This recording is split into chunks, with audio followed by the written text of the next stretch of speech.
नमस्कार, आपका साथ हूं मैं राजीव शर्मा।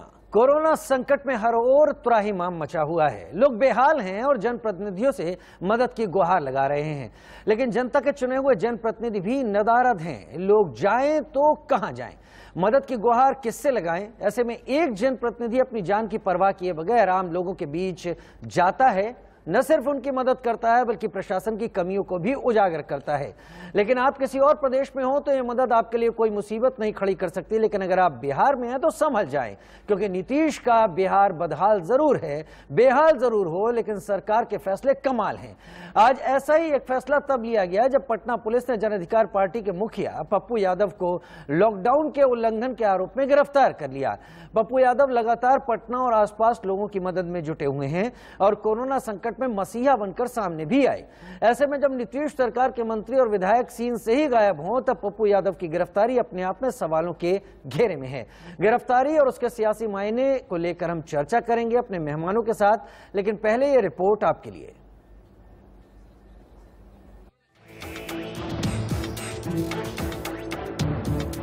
लॉकडाउन उल्लंघन और बिना परमिशन बाहर निकलने के मामले में जाप सुप्रीमो और पूर्व सांसद पप्पू यादव को गिरफ्तार कर लिया गया है।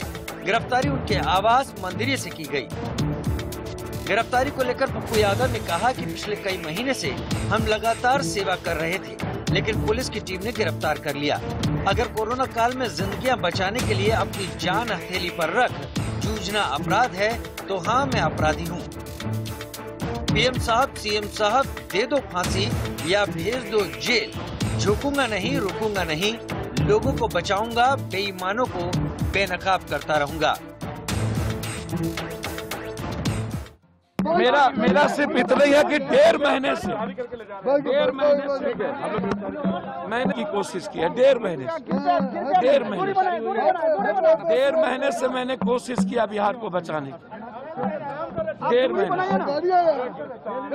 अब ये बिहार को बचाने का विफल है, क्या है सरकार ये सब। वहीं इस मामले पर पटना पुलिस के मुताबिक लॉकडाउन उल्लंघन और बिना परमिशन के घूमने पर पप्पू यादव पर कार्रवाई की गई है। पुलिस अभिरक्षा में लॉकडाउन का उल्लंघन के कारण उल्लंघन में इनको गिरफ्तार किया गया सर। बिल्कुल बगैर परमिट के गाड़ी का प्रयोग कर भ्रमण करना, इसके आरोप में केस हुई है इनके ऊपर। बिल्कुल कानूनी कार्रवाई की जा रही है। केस हुई है इनके ऊपर, कानूनी कार्रवाई की जा रही है। एक ऐसे मुश्किल वक्त में जब जनता त्रस्त है और कोरोना से हाल बेहाल है, पटना पुलिस की कार्रवाई कई सवाल खड़े करती है। नीतीश सरकार के ज्यादातर मंत्री और विधायक इस महामारी में लापता हैं और कोरोना ने नीतीश राज में कहर बरपाया हुआ है। तब एक ऐसा जनप्रतिनिधि जो अपनी जान की परवाह न करते हुए लोगों की मदद कर रहा है, उसे गिरफ्तार कर लिया जाता है। कोरोना गाइडलाइंस का हवाला दिया जाता है। ऐसे में नीतीश सरकार को ये भी साफ करना चाहिए कि सरकार के कितने मंत्री और विधायक सरकारी परमिशन के बाद लोगों की मदद के लिए निकले हैं। कार्रवाई सवालों के घेरे में है। यही कारण है कि सरकार के सहयोगी हम पार्टी के मुखिया जीतन राम मांझी ने भी कार्रवाई पर सवाल उठाए हैं। दरअसल आपको याद दिला दें कि पिछले दिनों ही पप्पू यादव ने सारण जिले के अमनौर के सामुदायिक भवन पहुंचकर वहां मौजूद सांसद निधि से खरीदी गई दर्जनों एम्बुलेंस को इस्तेमाल न किए जाने को लेकर सवाल उठाए थे। इसके बाद बीजेपी नेता राजीव प्रताप रूडी भी सवालों के घेरे में आ गए थे। देखिए, मैं सीधे मीडिया के माध्यम से कहना चाहूंगी कि ये बहुत गलत हो रहा है और एक साजिश के तहत उनको जेल ले जाने की तैयारी हो रही है। अगर ये इस तरह से मुख्यमंत्री साहब और बीजेपी की सरकार और एनडीए की गवर्नमेंट कर रही है, ये बहुत गलत हो रहा है। और कुछ भी अगर पप्पू जी के साथ आपकी गिरफ्तारी के अंदर कुछ भी होता है, जिसका मुझे पूरा शक है कि ये लोग गिरफ्तारी के नाम पे षड्यंत्र कर रहे हैं, उनकी जान को भी खतरा है। मैं मुख्यमंत्री और एनडीए गवर्नमेंट को कहना चाहती हूँ कि अगर कुछ भी उनके साथ कोई ऊंच नीच बात होती है, कुछ भी उनकी जान को खतरा होता है, जो मैं सरेआम कह रही हूँ, तो इसकी पूरी जिम्मेदारी एनडीए गवर्नमेंट को, मुख्यमंत्री को और बीजेपी सरकार को लेनी पड़ेगी। बीजेपी सांसद राजीव प्रताप रूडी की सांसद निधि से खरीदी गई एम्बुलेंस की पोल खुलने के बाद सारण के अमनौर में पप्पू यादव के खिलाफ लॉकडाउन उल्लंघन का केस दर्ज कर लिया गया था। इसके बाद उन पर एक एम्बुलेंस में तोड़फोड़ के मामले का भी केस दर्ज किया गया। यानी कि भूमिका पहले से ही तैयार थी, उसे अमली जामा पहनाना बाकी था। नीतीश सरकार का संदेश साफ है, अगर आप हमारी पोल खोलेंगे तो आप पर कार्रवाई की जाएगी। अब सवाल है कि क्या कोरोना संकट में लोगों की मदद करना नीतीश सरकार में अपराध है, या सरकार की कमियों को उजागर करने पर अब आपको खामियाजा तक भुगतना पड़ सकता है। Bureau report, India news. उधर पप्पू यादव के वकील संजय पांडे सहाय ने इस सब पर काफी कुछ कहा है। क्या कहना उनका गिरफ्तारी को लेकर, आइए आपको सुनाते हैं। जो फैक्ट था आपको हमने बता दिया। अब वो पुलिस क्या कर रही है नहीं कर रही है वो तो हम नहीं बता सकते, लेकिन उन्होंने जो बताया, उनके जो वरीय पदाधिकारी थे, उन्होंने बताया कि हम इनको पेंडेमिक एक्ट में किए हैं, और पेंडेमिक एक्ट में, और ड्यू टू इनके पास कोई वैलिड पास नहीं था और ये इधर उधर मैंने कर रहे थे। उनके कथना सुन अभी तक जो उन्होंने मुझे बताया। राइटिंग में क्या कुछ हो पाया है? राइटिंग में हमको उन्होंने कुछ नहीं दिखाया, कोई भी फर्दर कोई FIR नहीं दिखाया है। उधर पप्पू यादव की गिरफ्तारी को लेकर कांग्रेस नेता राजेश राठौर ने बीजेपी पर हमला किया है। चौपट राजा मांगे गुड़ तो देवे ढेला, यहाँ चोर ही आज जोर से बोल रहा है। एक तरफ विपक्षी साथी लगातार कोरोना पीड़ितों की सेवा कर रहे हैं, चाहे दिल्ली में यूथ कांग्रेस के श्रीनिवासन जी हो, बिहार में कांग्रेस सहित अनेक विपक्षी दल पप्पू यादव हो। पप्पू यादव की गलती क्या है? सिर्फ इतना ही गलती है ना कि जो सरकार का सैकड़ों एम्बुलेंस भारतीय जनता पार्टी के सांसद राजीव प्रताप रूडी जी के यहाँ लगा था, उसको उनको उजागर किया। सरकार ये बताए कि राजीव प्रताप रूडी के यहाँ जो एम्बुलेंस था वो राजीव प्रताप रूडी का है या बिहार सरकार के है? अगर बिहार सरकार के है तो राजीव प्रताप रूडी के यहाँ कैसे था? ठीक है, बिहार बेहाल है और इस मौके पर हर एक से अपील लगातार की जाती रही है। हर किसी से कहा जाता रहा है उन लोगों की मदद कीजिए जिन लोगों को मदद की जरूरत है, उन लोगों के पास जाइए जो लोग इस वक्त मदद की दरकार कर रहे हैं। लेकिन किसी से यह भी नहीं कहा जाता कि अगर कहीं पर कुछ गलत दिख रहा है तो उसे छुपा लीजिए। अगर वो सामने आ जाता है और उसकी सजा किसी को मिल जाती है तो सवाल खड़े होने लाजमी है। बहुत खास मेहमान मेरे साथ इस वक्त जुड़ रहे हैं और मुझे खुशी है कि जयराम विप्लव बीजेपी से प्रवक्ता मेरे साथ इस वक्त जुड़ गए हैं। आनंद माधव साहब कांग्रेस से मेरे साथ जुड़ गए हैं। इम्तियाज अहमद साहब प्रवक्ता जेडीयू के तौर पर मेरे साथ जुड़े हैं और राकेश कुमार रोशन साहब विधायक हैं आरजेडी के, वो भी मेरे साथ जुड़ गए हैं। बिहार से तमाम चीजें निकल कर आ रही हैं। चलिए मैं जयराम विप्लव साहब आप ही से पूरी बात की शुरुआत कर लेता हूं। समझाइए मेरे दर्शकों को कि जो कुछ भी बिहार से निकल कर आ रहा है उसमें सारी गलती पप्पू यादव की है। बिहार से जो निकल करके आ रहा है वो ये है कि आज सोमवार के दिन 1 लाख लोगों की जांच की गई, जिसमें 10,000 के करीब मामले संक्रमण के कोरोना पॉजिटिव के सामने आए। 10% रेट हो गया, रिकवरी रेट 81% हो गया है। सरकार पूरी मजबूती के साथ लोगों को बचाने के लिए काम कर रही है। लॉकडाउन लगा हुआ है। लॉकडाउन किस लिए लगाया गया है? इस लॉकडाउन को लगाने को लेकर के पूरा विपक्ष राहुल गांधी से लेकर के तेजस्वी यादव भी लगातार कह रहे थे, और आज जब लॉकडाउन लगा है तो उसके नियमों का अनुपालन एक आम और एक खास दोनों तरह के व्यक्ति के लिए समान है।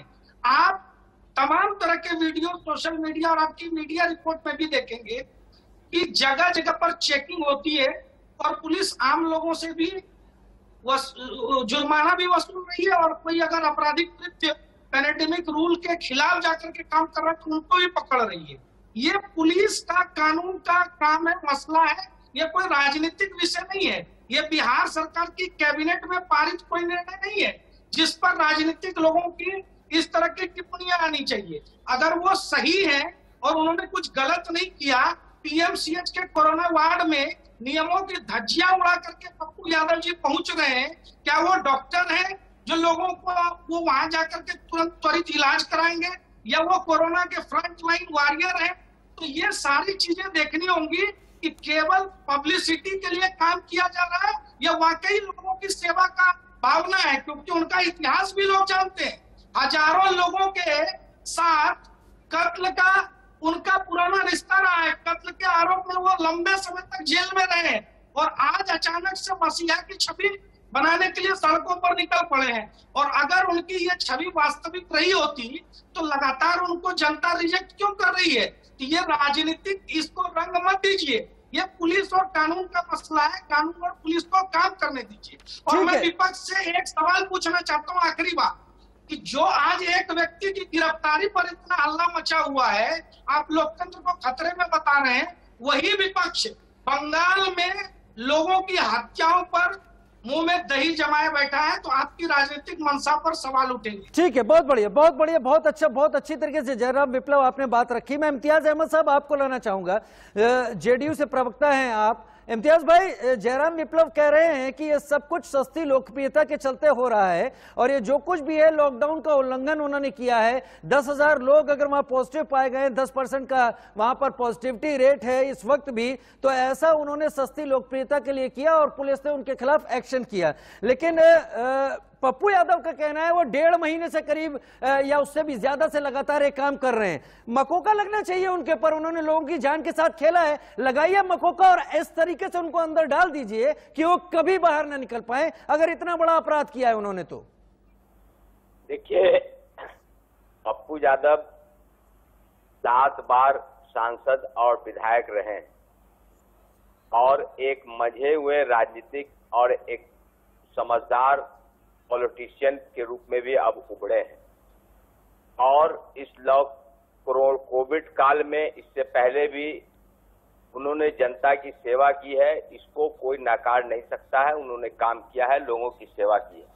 लेकिन जब आप सांसद रहे, विधायक रहे, तो कानून का एक एक चीज आपको पता है। लॉकडाउन जब हुआ, कोविड-19 का कानून की भी आपको जानकारी है। हम समझते हैं कि पप्पू यादव पूरे बिहार में घूमे, भ्रमण किए, हॉस्पिटल गए, सब जगह गए, ये अच्छी बात है। लेकिन उन्होंने जानबूझ करके प्रशासन को इसकी सूचना नहीं दी, उसकी अनुमति नहीं दी, क्योंकि वो खुद चाहते थे कि उनकी गिरफ्तारी हो और वो सुर्खियों में बने और लोकप्रियता उनको हासिल हो। क्योंकि देखिए, वो कोई पॉलिटिशियन नहीं है, एक सांसद रहे हैं, विधायक रहे हैं, 7 बार के एक अच्छे अनुभवी पॉलिटिशियन का जो होना चाहिए उन्होंने वो काम किया है। जब आप सेवा कर रहे हैं तो लॉकडाउन में, कोविड में आपको डीएम से जिला में जाना है, वहां से परमिशन लेने में क्या प्रॉब्लम है? कोई प्रॉब्लम तो था नहीं, उनको परमिशन ले लेना चाहिए था, लेकिन उन्होंने परमिशन नहीं लिया। अब दूसरी तरफ है कि कानून, कोविड का कानून जो है, बिहार में कानून का राज है, कानून सबके लिए बराबर है, एक समान, चाहे वो रसूख वाले व्यक्ति हो या साधारण व्यक्ति हो। तो कानून के जद में वो खुद ब खुद आए हैं, बिना परमिशन लिए। उनको लगातार वो जा रहे थे तो प्रशासन उनको आगाह कर रही थी कि सर आप हर जगह परमिशन ले लीजिए, लेकिन उन्होंने कहीं भी परमिशन नहीं लिया। हम समझते हैं कि जानबूझ करके वो चाहते थे कि मेरी गिरफ्तारी हो और मीडिया के सुर्खी में आए या जनता का हमको सहानुभूति मिले। तो वो जानबूझ करके समझिए कि वो अपना गिरफ्तारी के लिए वो तैयार थे और इसका वो इंतजार कर रहे थे। ये उनकी चाहत थी, वो अपने इच्छा के अनुसार का। अब देखिए, अब बहुत बड़ी बात है ना कि हम महात्मा गांधी हैं, हम बहुत बड़े देशभक्त हैं, लेकिन प्रशासन के सामने, लोगों के सामने, मीडिया के सामने हम किसी साधारण व्यक्ति को चाटा मारते हैं तो कानून तो अपना काम करेगा। इम्तियाज भाई, आप बहुत सही बात कह रहे हैं। सेवा पे कोई शक नहीं किया जा सकता। मैं आपके साथ हूं, उन्होंने सेवा की है, इम्तियाज भाई, जानबूझ करके कोविड को लॉकडाउन के कानून की धज्जियां भी। ठीक, इम्तियाज भाई मैं आपके साथ हूँ। अगर अपने इम्तियाज भाई आप सही कह रहे हैं। सुनिए तो इम्तियाज भाई, अभी वक्त काफी है, कोई बात नहीं होती। इम्तियाज भाई अभी वक्त काफी है, आपको और भी जवाब देने का मौका मिलेगा, आपसे हम और भी बात करेंगे। लेकिन इम्तियाज भाई आप सही कह रहे हैं, लॉकडाउन का उल्लंघन करें, कोविड का मामला है, लोगों की जानें जा रही हैं। पप्पू यादव ने एक ऐसा जघन्य अपराध किया है कि पप्पू यादव को तो जेल में जाना ही चाहिए था। मैं समझ रहा हूं आपकी सारी बातें, लेकिन 1.5 महीने से पप्पू यादव बाहर घूम रहे हैं, खुलेआम ऑन रिकॉर्ड इस बात को कह रहे हैं। 1.5 महीने से पटना पुलिस, बिहार पुलिस सोई हुई थी क्या उसको पता नहीं चल रहा था क्या बुरी हालत हो गई है? या वो मौका तलाश रही थी, या वो देखना चाह रही थी कि अभी तक पप्पू यादव इस सरकार के कितना खिलाफ जा सकते हैं? सारण में जो कुछ हुआ, क्या वो बड़ी वजह नहीं समझ में आई कि अब पप्पू यादव को जेल में ठोक देना चाहिए? आनंद माधव कांग्रेस से मेरे साथ जुड़े हुए हैं। आनंद माधव, ये गिरफ्तारी कितनी उचित है? देखिए, ये गिरफ्तारी जो है, आपको एक बात समझना पड़ेगा कि जो बिहार की परिस्थिति है वो किसी से छिपी हुई नहीं है। जो आप शमशान में चले जाइए, ये जो आंकड़े बता रहे हैं हमारे भाई साहब, इनको आंकड़े समझ में आ जाएंगे। लाशों को जलाने की जगह नहीं है, कतारें लगी हुई है। आपने देखा कि कल ही बक्सर में कितनी लाशें दिखाई दी गंगा में तैरती हुई, इनके पास कोई जवाब नहीं है। वहां पे 22 से ज्यादा एम्बुलेंस पड़े हुए थे, उसका जवाब नहीं है। ये एम्बुलेंस सामने आई, आनंद भाई, ये एम्बुलेंस सामने आई है, उसके बाद बिहार की सरकार ज्यादा बीमार हुई है क्या पप्पू यादव को लेकर? मैं कह रहा हूँ भाई, वही मैं कह रहा हूँ भाई साहब कि जब एम्बुलेंस 22 आई तो उसके बारे में रुद्र प्रताप रूडी जी से सवाल करने का सरकार को कोई समय नहीं मिला, उनको गिरफ्तार करने का सवाल नहीं मिला। एक विसिल ब्लोअर जो है, जब आखिर में कौन जाएगा, कौन छापा मारेगा? अगर इस तरह से किया जाएगा तो सामने कौन आएगा? कोई तो आएगा सामने। प्रशासन चुप है, प्रशासन देख रही है, इतने दिनों से वहां एम्बुलेंस पड़ा हुआ है, किसी को कोई जानकारी तो ये भी है कि वहां कई एम्बुलेंस थे, इससे अधिक थे, जिसको कि अब जानकारी मिली कि पप्पू जी आ रहे हैं तो उसको निकाल दिया गया। ये तो समझने और सोचने वाली बात है। आप देखिए, ऑक्सीजन के कारण लोग रोज मर रहे हैं। आप देखिए, यहाँ पे आवश्यक दवाइयां नहीं है। अब व्यवस्था यह है कि आपके जो प्रतिनिधि हैं, जदयू के विधान परिषद के सदस्य 3 दिन जाते हैं, उनको जगह नहीं मिलती है, किसी तरह बेचारे का एडमिशन होता है, अंत में उनकी मौत हो जाती है। आपके विधायक जो हैं वो चले जाते हैं, उनको चूंकि एडमिशन नहीं मिल पाया, आपने देखा इस बात को।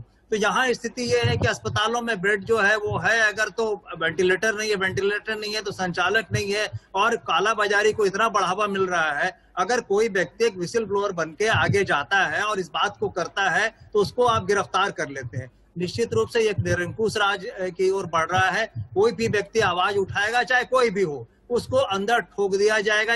लेकिन अगर आप शांत होकर अपना काम करते रहिए तो आपको कोई कुछ नहीं करेगा। ये सच्चाई है, ये देखना पड़ेगा। और सबसे बड़ी बात ये है कि भाई, आपने पप्पू यादव को गिरफ्तार किया, ठीक है, उन्होंने महाजघन्य अपराध किया, तो भाई आपने रुद्र प्रताप रूडी जी को भी गिरफ्तार कीजिए। उन्होंने अपने परिसर में जो इतना जो एम्बुलेंस रखा था, वो किस मायने में रखा था, क्यों रखा था? और ड्राइवर नहीं मिल रहा है, ये कोई लॉजिक हुआ? इलॉजिकल लॉजिक दे रहे हैं। यहाँ हजारों लोग बेरोजगार पड़े हुए हैं, इधर उधर भटक रहे हैं, सर जी, मैं समझ गया। सरकारें और प्रशासन, प्रधानमंत्री नरेंद्र मोदी का जो संदेश है और जिसको उतारने की तमाम देश में कोशिश हो रही है, out of the box, out of the way जाकर प्रधानमंत्री नरेंद्र मोदी की तरफ से अपील की जा रही है, लोगों को बचाने में कोशिश की जाए, वैक्सीन दी जाए, कोरोना प्रोटोकॉल का पालन किया जाए, हम देश को बेहतर तरीके से आगे ले जाएंगे। और केवल ड्राइवर नहीं है इसलिए एम्बुलेंस वहां पड़ी हुई है, और जिस दिन से एम्बुलेंस का कहानी और तस्वीरें सामने आती हैं, उसके बाद अचानक पप्पू यादव जेल की हवा खा जाते हैं। मेरे साथ राकेश कुमार रोशन साहब आरजेडी से भी इस वक्त जुड़े हुए हैं।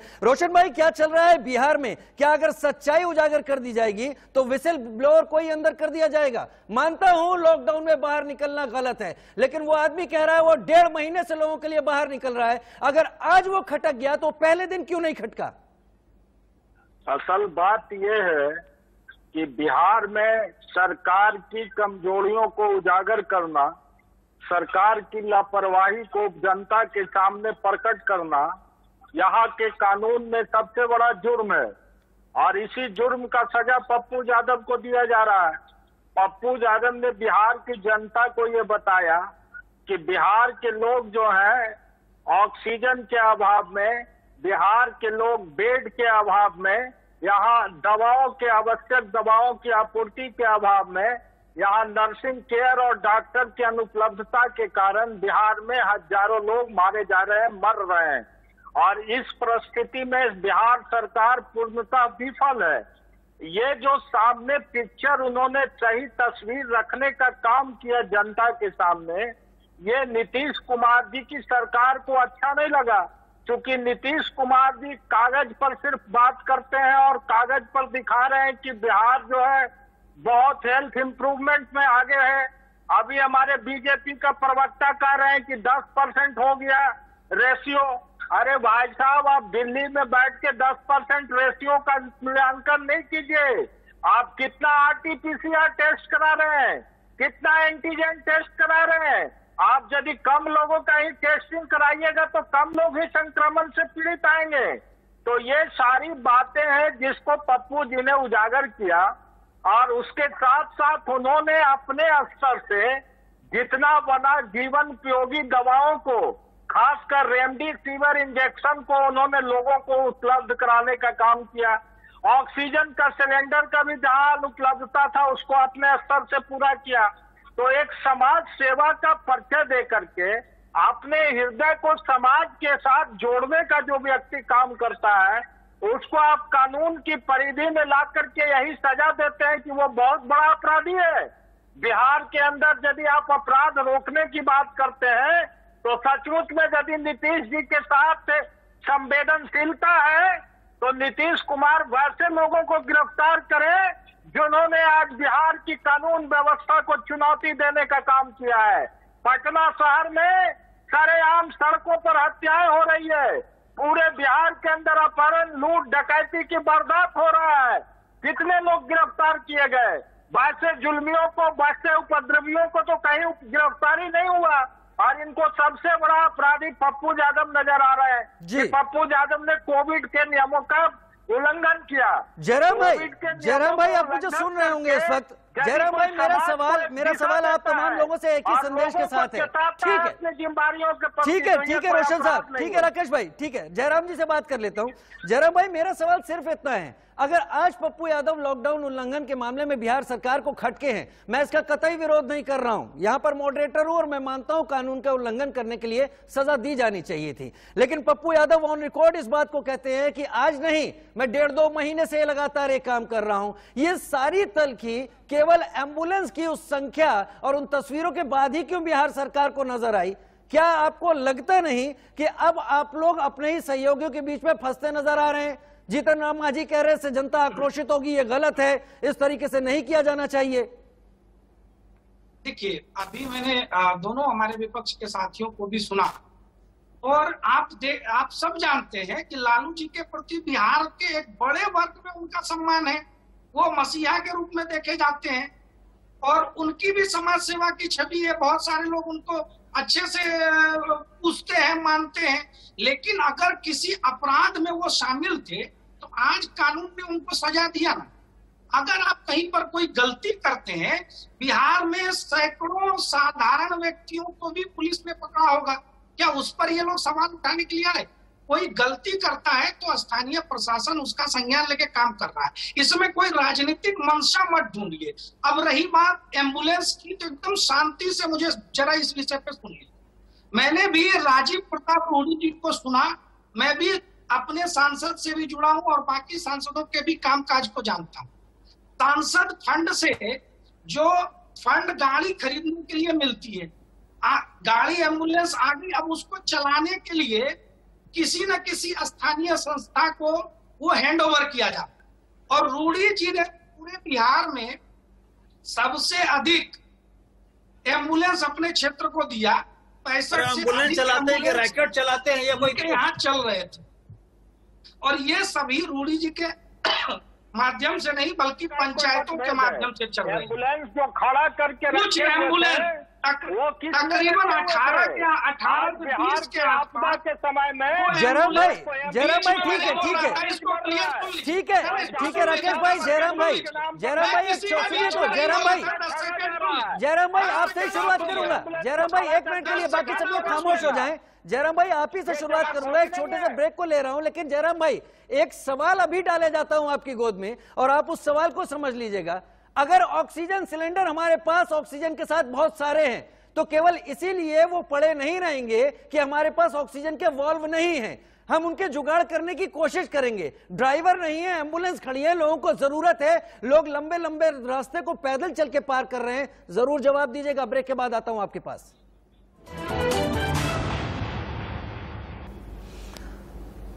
क्या वाकई कहा जा सकता है कि बिहार बेहाल, यही है नीतीश का कमाल? हमारे साथ तमाम खास मेहमान इस वक्त जुड़े हुए हैं और हम बात कर रहे हैं जिस तरीके से 1.5-2 महीने से पप्पू यादव बिहार के अलग अलग इलाकों में जन अधिकार पार्टी के नेता अध्यक्ष वो जाकर लोगों को मदद कर रहे थे, मुद्दों को उठा रहे थे। और इस बीच में अचानक सारण के रास्ते में जब उनको ये पता चला कि यहाँ पर कई सारी एम्बुलेंस यूं ही खड़ी हुई हैं और फिर उस जगह और उस एम्बुलेंस का संबंध सांसद राजीव प्रताप रूडी से निकलता हुआ दिखाई पड़ा, तो उसके बाद राजनीति गर्मा गई। इस हद तक गर्माई कि अब पटना पुलिस ने लॉकडाउन तोड़ने के आरोप में पप्पू यादव को गिरफ्तार कर लिया है। सवाल उठाए जा रहे हैं कि उन्होंने इस पेंडेमिक में बहुत गलत कदम उठाया है, बहुत गलत काम किया है, लिहाजा उनका जेल में रहना ही बनता है। खैर, हमारे साथ जयराम विप्लव साहब बीजेपी प्रवक्ता जुड़े हुए हैं, आनंद माधव कांग्रेस से जुड़े हुए हैं, इम्तियाज अहमद साहब जेडीयू से और राकेश कुमार रोशन आरजेडी से मेरे साथ जुड़े हुए हैं। मैं जयराम विप्लव आप ही से शुरुआत करना चाहूंगा। मुझे जो तमाम चीजें निकल कर आई, बताया गया उन एम्बुलेंस के बारे में जिसके बाद ये अब पूरा एपिसोड यहां पर आकर पहुंचा है। कहा गया कि ड्राइवरों की कमी है, लिहाजा एम्बुलेंस यहां पर खड़ी हुई है। मेरे सवाल को वहीं से कनेक्ट कीजिएगा। बहुत सारे ऑक्सीजन सिलेंडर हैं, क्या इसीलिए उनको पड़ा रहने दिया जाए कि उसके वॉल्व नहीं मिल रहे हैं? क्या उनको जुगाड़ने की कोशिश नहीं की जा सकती?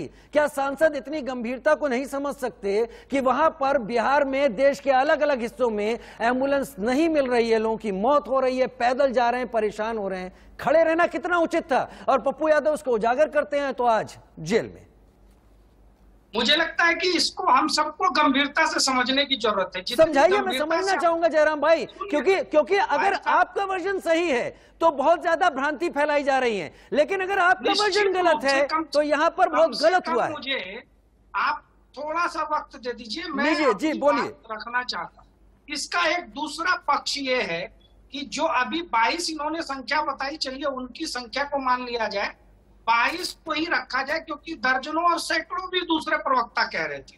तो 22 के 3 गुने संख्या में एम्बुलेंस रनिंग है, जो सांसद राजीव प्रताप रूडी जी के फंड से निर्गत है।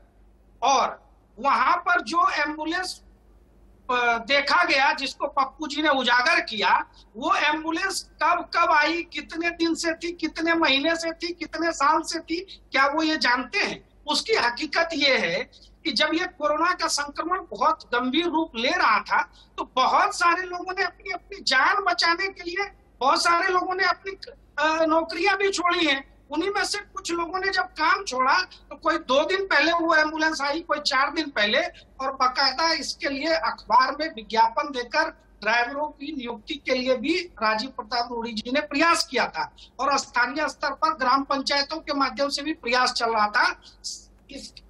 इसकी 3 गुनी संख्या में रनिंग स्टेटस में एम्बुलेंस है। एक तो इस मामले की गंभीरता ये है।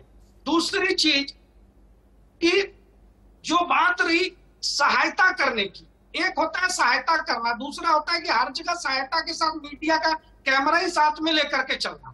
आपको मैं बताऊं, बीजेवाईएम भारतीय जनता युवा मोर्चा हमारा यूथ विंग है, उसने डॉक्टर हेल्पलाइन के माध्यम से प्रधानमंत्री तो गुफा में कैमरा लेके जाते हैं। हमारी महिला मोर्चा कोविड पॉजिटिव मरीजों के परिजनों को खाना लगातार पहुंचाने का काम कर रही है। कांग्रेस पार्टी के भी कुछ लोग बहुत अच्छा काम कर रहे हैं, लेकिन उसकी आड़ में आप कोरोना नियमों को तोड़ेंगे यदि जयराम भाई सुनिए, हो गया जयराम भाई बहुत वक्त दे दिया, लेकिन आप मुझे ये नहीं समझा पाए कि यही जो कार्रवाई आज पटना पुलिस ने लॉकडाउन तोड़ने के आरोप में की है, इसको 1.5 महीने पहले क्या पुलिस की आंखों पर पट्टी बंधी हुई थी? क्या पुलिस को समझ में नहीं आ रहा था? 10 सेकंड दीजिए, ये पुलिस क्या कर रही थी तो पुलिस आपको उत्तर दे ही रही है, देगी।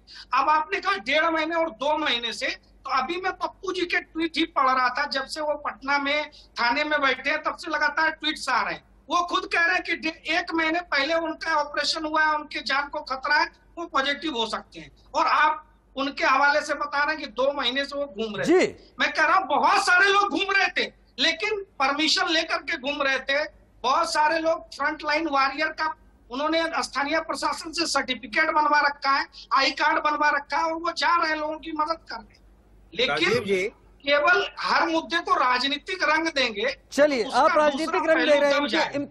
इम्तियाज भाई के पास जाना चाहूंगा। इम्तियाज भाई, जीतन राम मांझी भी कह रहे हैं कि ये कार्रवाई जो भी की गई है, इस कार्रवाई पर सोच विचार कर लेना चाहिए था। क्या बिहार को नुकसान पहुंचाने की वो कोशिश कर रहे थे? महज एक सांसद से जुड़ा हुआ एक मामला उजागर हो जाता है, उसके बाद इतनी तेज एक्टिविटी हो जाती है, जनता को आक्रोशित करने का आप मौका देने की कोशिश कर रहे हैं। क्या अभी जो स्थिति है उसमें ये जो तमाम एम्बुलेंस खड़ी थी, चलिए ड्राइवर नहीं मिला, मैं बीजेपी प्रवक्ता की बात को सही मान लेता हूं, लेकिन क्या खड़ा रहना आज के दौर में तमाम चीजों का जो जरूरी है मरीजों के लिए, क्या वो सही हल है? क्या उसका वहां खड़े होने पर सवाल उठाने का केवल यही परिवर्तन होगा कि जेल की राह दिखा दी जाएगी? इम्तियाज भाई, देखिए, पप्पू यादव ने जनता की सेवा की है, इसमें कहीं से कोई दो राय नहीं है। जनता दल यू परिवार उनके प्रति सहानुभूति अर्थ करता है कि धन्यवाद करता है कि उन्होंने जनता की सेवा की है। लेकिन देखिए, इसकी दो तस्वीर है। हम सीधा बहुत कम शब्दों में बोलना चाहते हैं कि पप्पू यादव जी अनुभवी व्यक्ति हैं, अनुभवी राजनेता हैं। लॉकडाउन कोरोना के कानून से भरी पाती पूरी उनकी जानकारी है, कानून की एक एक चीज की उनकी जानकारी। उन्होंने सेवा की है, लेकिन सेवा के साथ साथ उनकी सोच की दूसरी तस्वीर को भी समझना चाहिए।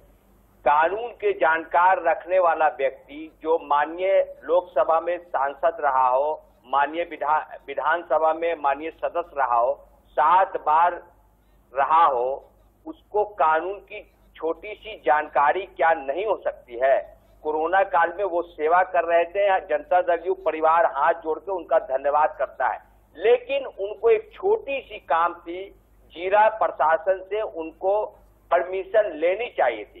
कानून का मामला है, कानून के जरिए जीरा प्रशासन का ये कार्रवाई है। क्योंकि देखिए, कोविड काल में माननीय उच्च न्यायालय, हाई कोर्ट भी सरकार को मॉनिटरिंग कर रही है, निर्देश दे रही है। विपक्ष जो है लगातार लॉकडाउन के लिए राज्य सरकार पे दबाव बना रहा था, लॉकडाउन भी किया गया और उसके कानून आप अगर पप्पू यादव पे अगर जिला प्रशासन कार्रवाई नहीं करती तो भी विपक्ष या किसी तरह का सरकार पे दबाव होता है कि आप पप्पू यादव के पक्ष में पक्षपात कर रहे हैं। कानून सब आप बोलते हैं कि नीतीश सरकार ना किसी को बचाती है ना किसी को फंसाती है, तो बिहार में जिला प्रशासन कानून अपना काम क्यों नहीं कर रही? तो ये जिला प्रशासन की कार्रवाई है, इससे राज्य सरकार को कोई लेना देना नहीं है, नीतीश कुमार की सरकार को कोई लेना देना। इम्तियाज भाई क्या बात कर रहे हैं, क्या बात कर रहे हैं? अरे क्या बात कर रहे हैं आप? बहुत मंझे हुए राजनीतिज्ञ है। जिला प्रशासन राज्य सरकार से अलग कैसे हो सकता है? माता किसके काम कर रहा है? खैर छोड़िए। आनंद माधव साहब, इम्तियाज अहमद साहब का कहना है कि पप्पू यादव एक सीजन्ड पॉलिटिशियन है, पुराने सांसद हैं, विधायक भी रहे हैं, उन्हें तो इतना पता होना चाहिए जब तमाम जनता परमिशन लेकर निकल रही है तो वो इस तरह की स्थिति क्रिएट कर रहे हैं। ये तो ऐसी स्थिति हुई कि उन्होंने अपने लिए सब कुछ पैदा किया। प्रशासन से जब वो परमिशन नहीं लिए घूमने का, उनकी गाड़ी घूम रही है लगातार, उनके साथ कई गाड़ी घूमती है, उसका परमिशन नहीं है तो वो कानून की धज्जी उड़ा रहे हैं। ठीक है आनंद माधव साहब, लेकिन अगर वो परमिशन लेने के बाद तो जिला प्रशासन कटहरे में खड़ी होगी, जिला प्रशासन पे कार्रवाई की जाएगी। वो पप्पू यादव जी को अब परमिशन दिखाना चाहिए कि हम परमिशन लेकर के हम घूम रहे थे, तो जिला प्रशासन कटहरे में खड़ी होगी। लेकिन अगर पप्पू यादव जी परमिशन बिना लिए घूम रहे थे कई गाड़ियों के साथ, काफलों के साथ, तो फिर जिला प्रशासन इम्तियाज भाई आपने जीतन राम मांझी और मुकेश सहनी के बयान सुने? ये सरकार में साथ में हैं, अगर ये सरकार से हट जाते हैं तो सरकार की क्या स्थिति होगी? पप्पू यादव के मुद्दे पर जैसा मैं आपसे लगातार कह रहा था कि जीतन राम मांझी लगातार इसके खिलाफ बात कर रहे हैं, वो कह रहे हैं इससे जनता आक्रोशित होगी, सरकार के खिलाफ चली जाएगी। क्या आप लोग को समझ में नहीं आ रही है बात कि आपकी ही सहयोगी 2 दल आपके खिलाफ इस मुद्दे पर बात रख रहे हैं? नहीं, हम पप्पू यादव जी की सेवा को कहां हम नकार रहे हैं कि पप्पू यादव जी ने सेवा नहीं किया है या सेवा नहीं कर रहे हैं। पप्पू जी का तो धन्यवाद करते हैं कि उन्होंने विपक्ष को बताने का काम किया है कि आपदा के घड़ी में सरकार के साथ साथ विपक्ष भी आगे आकर के लोगों की सेवा करता है। पप्पू यादव ने सेवा किया है, लेकिन ये तो उससे पता कर दूसरी चलना चाहिए तस्वीर है ना, कि ये जो कानून टैक्सी कानून यहाँ के पे ज्ञाता व्यक्ति जब कानून एम्बुलेंस का जमा एक था, छोटा क्या कोई रसीद रैकेट भूल है? करते हैं तो समूचे जिला नॉर्थ बिहार प्रशासन में जो कहा जा उस रहा है कार्रवाई कि किया। सारा जो है एम्बुलेंस ये चलवा रहे हैं, सारा एम्बुलेंस इन्हीं का दिया हुआ है, तो कहीं ऐसा तो नहीं कि ये कोई रैकेट है? ये भी तो देखा जाए भैया। सवाल जहाँ कर रहा है वहां कीजिए ना। इस तरह से देखिए, विसिल ब्लोअर को अंदर करके आपको कुछ नहीं मिलेगा, नुकसान आप ही को होगा। जो काम करना है वो काम तो कर नहीं रहे हैं। जो परिस्थितियां हाथ से बाहर चली जा रही हैं वो तो आप देख नहीं रहे हैं। रही जांच, और इसके बारे में जो परसेंटेज जो ये गिना रहे थे, 13 तारीख को देते हैं जांच के लिए, तो 19 तारीख को जांच का रिपोर्ट आता है। तो कहाँ स्थिति यहाँ इतनी विकट है, जो वैक्सीनेशन जहाँ हो रहा है वो सबसे ज्यादा कोरोना स्प्रेडर बन रहा है, क्योंकि कोई व्यवस्था है ही नहीं। तो जो व्यवस्था करनी चाहिए वो नहीं करनी चाहिए, अपना ध्यान भटका के और जनता का भी ध्यान भटका के। जयराम विप्लव, ठीक है, आनंद बादल साहब, जयराम विप्लव, एक बात बताइए, आपने मुकेश सहनी और उनके साथ साथ जीतन राम मांझी के बयान देखे, दोनों का कहना है ये असंवेदनशील है, ये असंवैधानिक है, ये नहीं होना चाहिए। ये दोनों ही, मैं वही सवाल जो इम्तियाज अहमद से मैं पूछ रहा था वही आपके सामने रख रहा हूं, ये दोनों ही आपके सहयोगी हैं। हट जाएंगे तो क्या स्थिति होगी बिहार में आपकी सत्ता की, आप समझ सकते हैं। मैंने दोनों के बयान देखे, मीडिया के माध्यम से भी, अभी ऑनलाइन ही मैं पढ़ रहा था कि एग्जैक्ट उन्होंने क्या कहा है। उन्होंने कहा है कि जनप्रतिनिधियों को, सामाजिक संगठनों को, सबको जन सेवा करना चाहिए और इस कोविड में सेवा का काम करना चाहिए, और कानून के दायरे में रखकर लॉकडाउन के नियमों का पालन करते हुए करना चाहिए। ये नसीहत साथ में मांझी जी ने दी है, वीआईपी पार्टी भी कह रही है। मैं भी तो ये कह रहा हूँ ना आपसे पुनः कि ये बिहार सरकार की किसी कैबिनेट का या नरेंद्र मोदी कैबिनेट का निर्णय नहीं है कि पप्पू यादव जी के गिरफ्तारी। मैं ये क्यों ना कहूं जयराम विप्लव कि आपने विरोध को दबा दिया, आपने उस सच को उजागर होने के डर से पप्पू यादव को जेल की हवा खिलवा दी। बिहार में यही हुआ है। उस सच, ये तो प्रशासन पूरी तरह से फेल है, कुछ नहीं कर रहा है, पूरी स्वास्थ्य व्यवस्था चरमराई हुई है। बिहार में, पूरे देश में लाशों का अंबार लगा हुआ है। प्रधानमंत्री महोदय इमारतें बनवाने में व्यस्त है। ऐसी परिस्थिति सबके में क्या कर सकते हैं ये लोग, सिवाय गाल बजाने के और कुछ नहीं कर सकते। दे रही है और उस आंकड़ों को आप मान रहे हैं। आंकड़े राजस्थान के भी है, वो वहां की सरकार दे रही है, उसको आप मान रहे हैं। यानी जहां आप सत्ता में हैं वहां के आंकड़े बिल्कुल दुरुस्त हैं, फिर भी उन सरकारी आंकड़ों में भी महाराष्ट्र आपका नंबर 1 चल रहा है। अब आप मुद्दे को महाराष्ट्र ले गए, मैं बात को कहीं और रखना चाहता हूँ।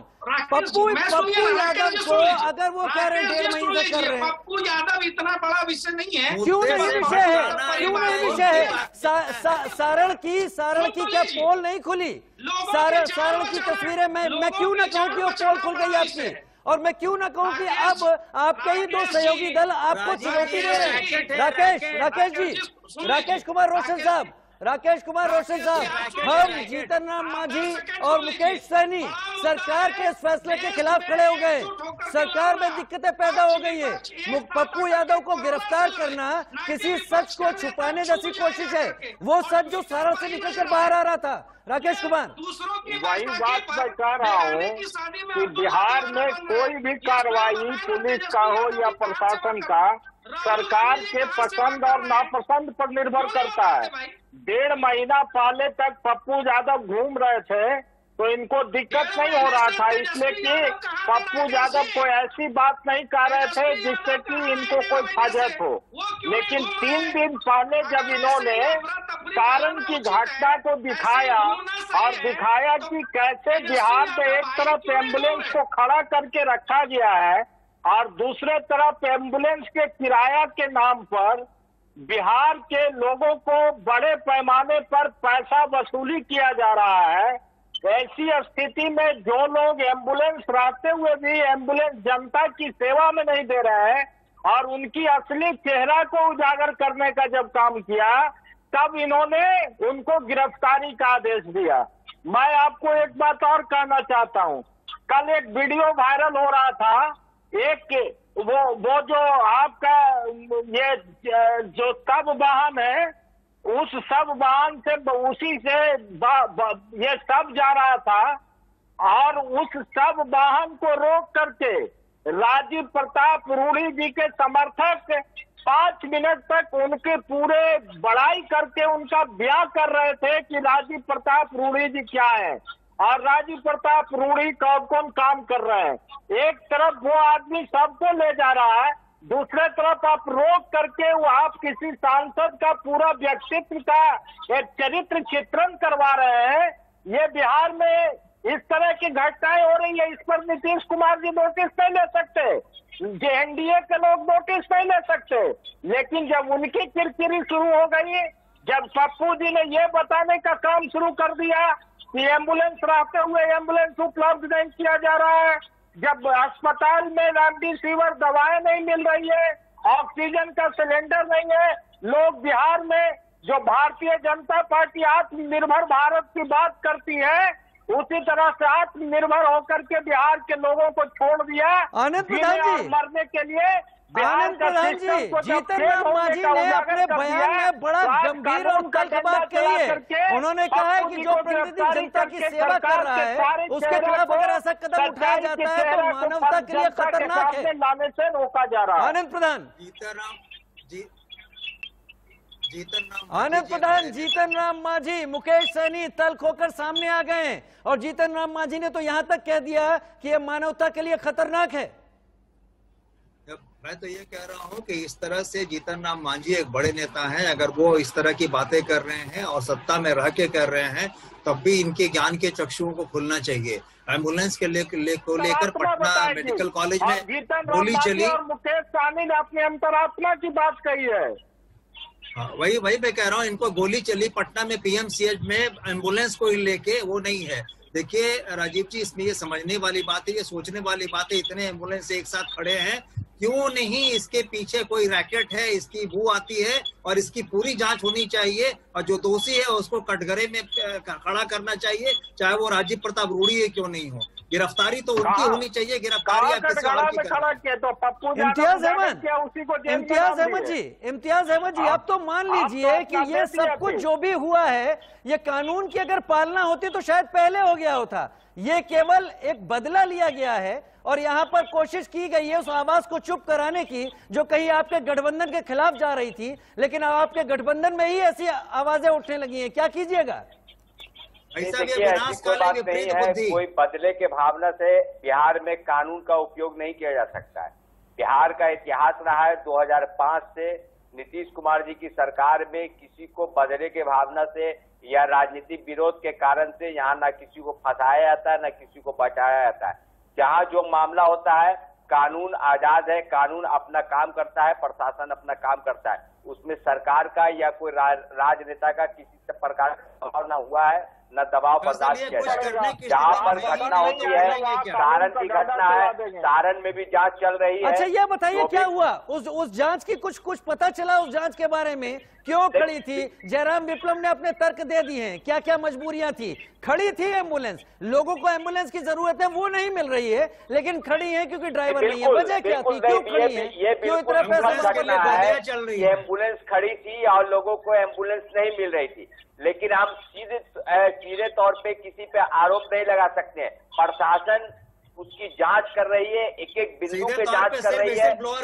बड़े लोग हों या छोटे लोग हों, जो दोषी पाएंगे प्रशासन उन पे भी कार्रवाई करेगी। कहीं पर से कोई पक्ष या विपक्ष का कोई बात नहीं है, निष्पक्ष जांच चल रही है। निष्पक्ष जांच के दायरे में जो आएगा, कानून के नीचे जो आएगा उस पर कार्रवाई की। ठीक है। जयराम विप्लव, एक कहावत है, निंदक नियरे राखिए।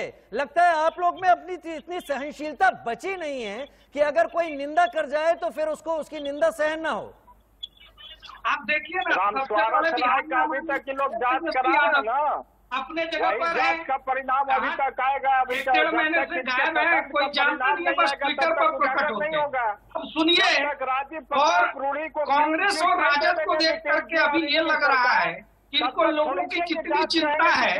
इनके स्वयं के नेता राहुल गांधी गायब है, केवल ट्विटर पर दिखाई पड़ती है। इनके स्वयं के नेता तेजस्वी यादव कहीं सहायता करते हुए नहीं दिखे, लेकिन पप्पू जी को लेकर कांग्रेस जो काम करे आपके गठबंधन में पप्पू यादव के मुद्दे पर तल्खी सामने आने लगी है। जयराम देखो, गठबंधन में पप्पू यादव के मुद्दे पर तल्खी सामने आने लगी है, क्या होगा?